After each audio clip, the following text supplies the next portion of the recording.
जानकी जीवनस्मरण जय जय राम. भगवंत हाच एकमेव आधार वाटला पाहिजे. एक भगवंत सत्य आहे. आपलं कुठं चुकत असेल तर ते हेच की आम्ही प्रपंच सत्य मानतो. फणस कापायला ज्याप्रमाणे हाताला तेल लावावं लागतं त्याप्रमाणे राजकारण घ्या किंवा प्रपंच घ्या, हरिप्रेमाचं तेल आधी हाताला लावावं. समर्थांनी मुख्य हरिकथा निरूपण असं सांगितलं, म्हणजे बाकीच्या गोष्टी आपोआप मागे येतील. आम्ही कर्तेपण मिरवू पाहतो, इथेच सर्व बिघडतं.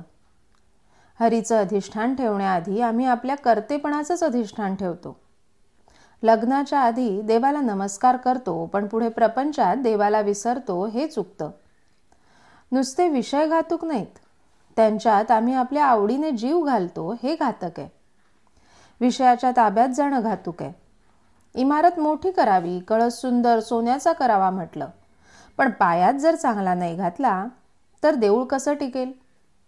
अमुक एका कार्याला कुणाची मदत नको म्हटलं तर आपण जे म्हणू ते व्हायला पाहिजे. ते होत नाही तेव्हा मदत कोणाची तरी घ्यायचीच, तर मग आपल्यासारख्या बुडत्याचीच घेऊन काय उपयोग? भगवंताचीच घेतली पाहिजे. आम्ही जर भगवंताजवळ विषय मागितले तर त्याचं फळही घ्यावं लागेल. दुर्योधन आणि अर्जुन भगवंताची मदत मागायला आले. एवढं सैन्य सोडलं आणि अर्जुनाने भगवंताला मागितलं. दुर्योधनाने जे मागितलं तेच नाही का आम्ही आज प्रपंचात मागत? आमचं कार्याकडे लक्षच नसतं, सर्व लौकिकाकडेच असतं. मी दुसरा कशाचाही नाही असं म्हटलं म्हणजे भगवंताला अनन्य शरण होता येतं. परमात्मा हवा ही नाही आम्ही जाणीव करून घेत. जग हवं असं म्हणतो आणि तिकडे सर्व जग मला नावं ठेवतं असंही म्हणतो. मी म्हणतो जगाला नावं ठेवू द्या, पण राम काय म्हणतो इकडे पाहणं जरूर आहे. आपण परमेश्वराचं परमेश्वरालाच दिलं तर कुठे बिघडलं? जो दिसत नाही, भासत नाही, त्याचं हे सर्व आहे असं म्हणण्यात कुठे बिघडतं? ते म्हणण्यात जे समाधान मिळतं ते नाही आम्हाला समजत. खरोखर परमात्मा साक्षात कल्पवृक्ष आहे. आपण नेहमी चिंता वाहतो म्हणून तो आपल्याला चिंताच देतो. आपण जर त्याच्याकडे आनंद मागितला तर तो आपल्याला आनंदच देईल.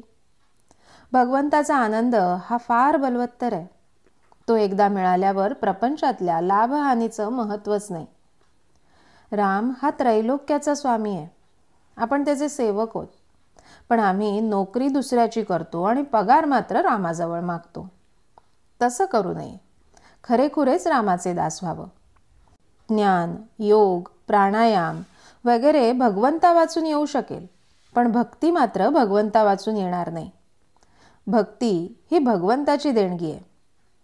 तात्पर्य, प्रपंच करणं हा आपण स्वार्थ म्हणतो, पण तो खरा स्वार्थ नाही. खरा स्वार्थ भगवंताचं होण्यात आहे. जानकी जीवनस्मरण जय जय राम.